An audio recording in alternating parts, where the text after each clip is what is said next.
Mohon izin bertanya, mungkin Pak, semoga aman ya Pak.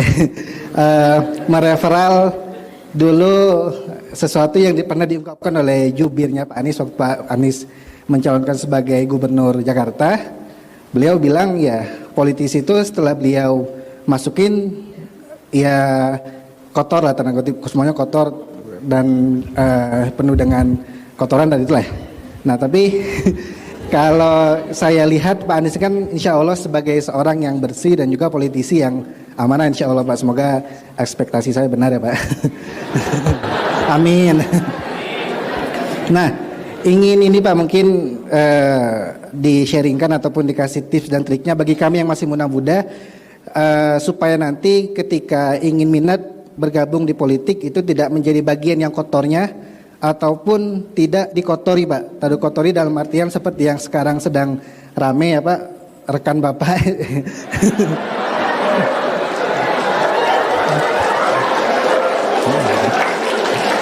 Ya kami yakin insya Allah juga beliau orang yang bersih ya Pak ya, dan tadi ya dikotori gitu bahasanya Pak. Nah ini minta tips dan triknya bagi Bapak biar kami yang muda-muda ini tidak menjadi orang yang kotor ketika berpolitik dan juga bersih tidak dikotori dari luar seperti itu Pak. Terima kasih. Nah ini saya mau jawab yang Fajar tadi soal apa politik. Kalau di politik itu kotor, kalau bisnis bersih lipat kotor. Jadi gimana dong?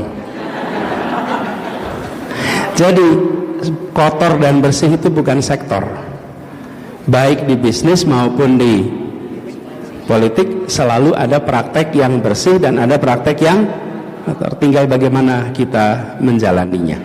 Dan menurut saya kita harus jangan terbawa dengan persepsi itu terus. Kenapa? Karena lalu sulit sekali mengajak orang ikut di dalam proses politik. Karena proses politik diasosiasikan dengan kotor. Kalau bisnis bagaimana? Kompetisi di bisnis itu ketat juga, cuman tidak jadi berita.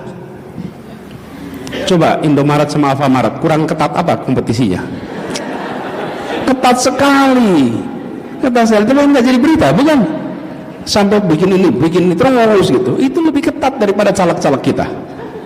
Tapi tidak pernah jadi berita.